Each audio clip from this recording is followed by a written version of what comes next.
So I was just picking up some parts that I used to restock. Got some new 410, but I was low. And I wanted acetylene, but they're out. My supply house is out. And that's why I always keep spares. It's gonna go up here because it's empty. That's where I keep the empty bottles. But that's why I always keep spares. So I have about 3 acetylene tanks and 2 oxygen. And that just helps me get through in case I run out on the site or stuff like this happens. And I picked these up and been wanting to put these in my quick service bag. We'll see how they do right now. I gotta change a belt, so I might use them right now. All right, guys, so I wasn't gonna film. I came to do the leak test on this side job I had. And what do you know? It's the Cormax. I'm gonna see if they want me to replace it because I gotta recover refrigerant and stuff because I don't have a fitting for that to do it while it's pressurized. So if they are hesitant or don't want me to, I'm just gonna seal it with some nylon and then make sure the cap has a gasket, because I ended up putting these back on, not checking that, and that was the leak. I can't find a leak anywhere else.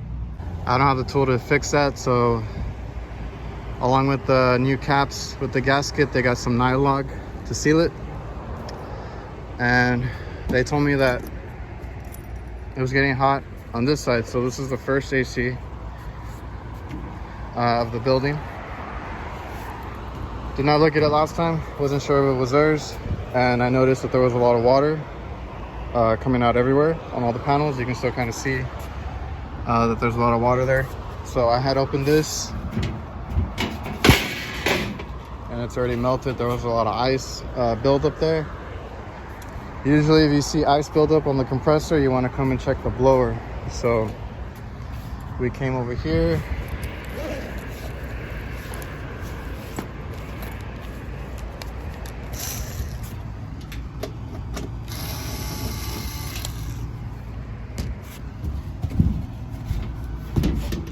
This panel's all screwed up and I have no room. Okay. And like I said, I've already been here, so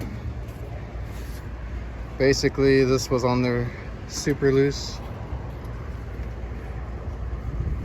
So I think they're gonna need new pulleys, but they just want to get it going for today. So that was loose.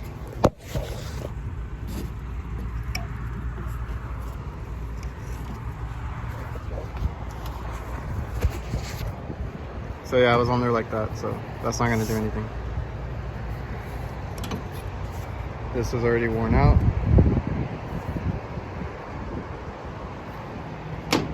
So I had one on me. I didn't get an extra one, so just gonna do that. But I noticed I do have to tighten it. So if I put it on right now, that is way too tight for me to do it, so we're gonna have to loosen this. Somebody might have already tightened it if it was already loose at one point. And the new part of my bag now is these, so let's see if we can use these.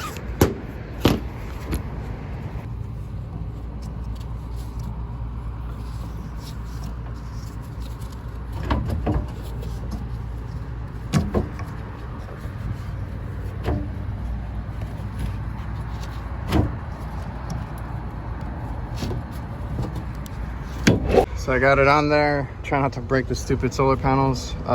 These things are cool though. I'm probably gonna switch these. Oh no, I think I have a full set already in my installed bag, but for my service bag, just carrying 2 of these, and you got all these sizes. It's by Crescent. I think that's really cool. So I've seen them for a while, just never picked them up. Decided to do it today, and perfect because I got the belts changed, and we can flip this thing back on.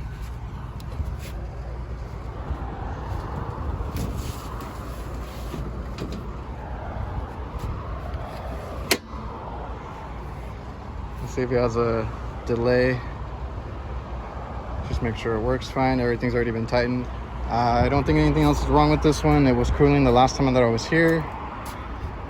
It's just the belt wore out. There we go. I will note that they're gonna need new pulleys, and if I do get parts for this, I'm just gonna go off by the panel because I feel like somebody's been messing with this. So, and I know they have filter people, so just in case anything's been changed on it, I'm gonna use the model and serial number to get parts. But that's it. I got some other calls to do now. Finish with this little side gig. They thought they were calling me back on this one actually, and I'm like, nope. Now your other AC is not working, so got a couple of calls out of this one.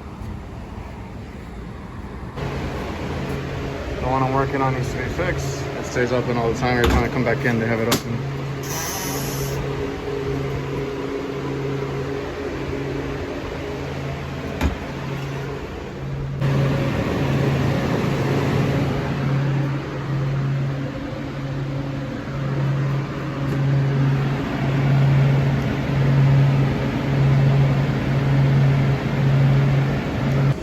Yeah, a lot.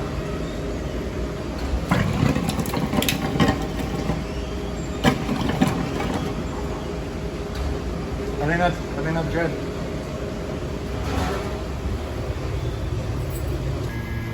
Alright guys, so I'm back here at the hospital.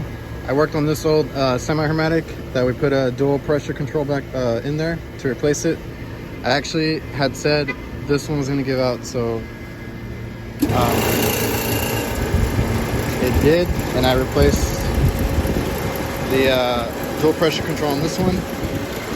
Let me run a defrost there. I kind of like these Paragon timers. They replaced the 8145s, the old mechanical ones. They have that grassland style timer here, and the little flick of a switch, you can take it in and out of defrost without having to move the clock. So they had sold me on this one. I don't think I have any more in stock. I haven't checked. The only thing is they do require, or they do have different wiring diagrams, so you just got to get familiar with it. So I'm going to put it in defrost and go check the temp inside. And we also had a clogged drain.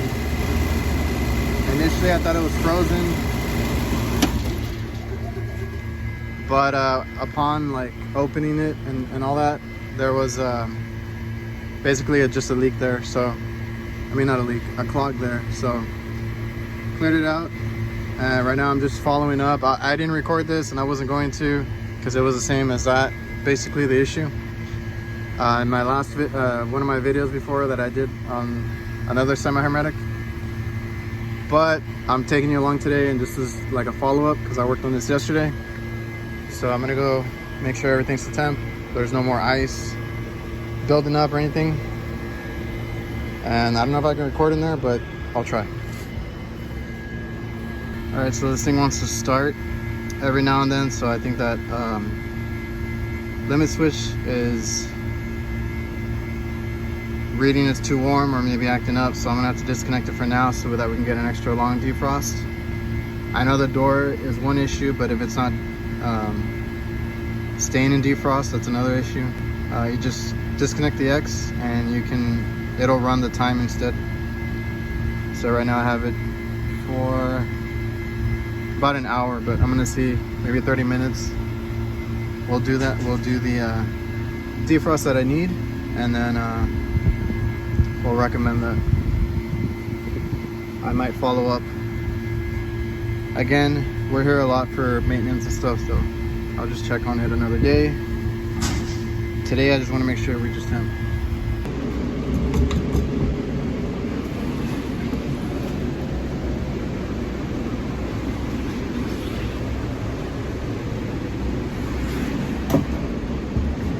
That's the other one. This one's working though. It's under 0 degrees.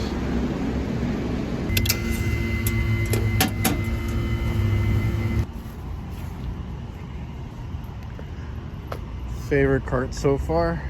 my folding one. And we got the little brakes, so I could stop here on the ramp.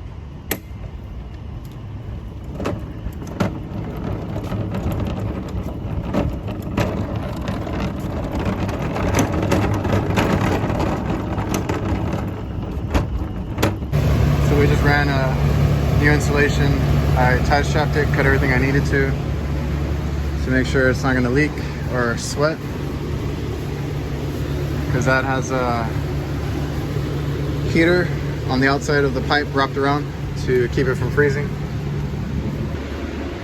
And we'll be good on temp. They keep leaving the door open every single time it comes. It's, you know, like that. So we're gonna get them new hinges, level up the door and everything. But that's why I'm leaving the X wire off, so that it does go into defrost, because if they leave it open, it's gonna ice up, because it's gonna keep kicking out of defrost due to the high temperature on the termination. And we got all ice off here. There's nothing wrong except that this is not ready to fix this. So they want a quote on some new stuff, hinges, door closer, all that. So I gotta give a quote, and when it gets approved, we'll come back. But this one's doing really good. This one's set, I think, to -10, and they're hitting that. So that's it for that. Until we get approval, we'll start fixing all the doors. Some of these need to be leveled out for the coolers. So we usually put airbags underneath and lift it, and then make our adjustments with the hinges and all that. And ever since I found out about the airbags, it was probably from Chris, HVACR videos. I want to say it was him. That's been super helpful. So we just put them in, raise it and all that. So no more like asking for help or anything. 2 guys, whatever. All right, so we did that. I did re-insulate the drain for the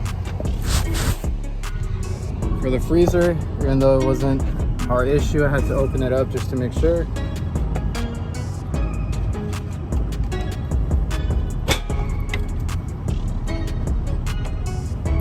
And I'm gonna leave that X off until we get the doors fixed. I had to do quotes for those.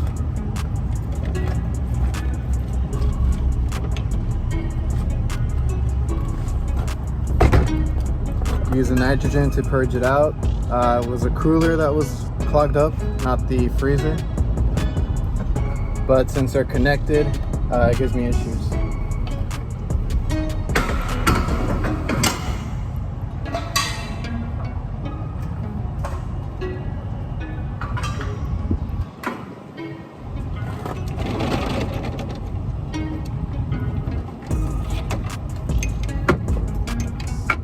Had to de-ice some of the drain pan. I need to get myself a better sprayer. This one's just leaking everywhere now.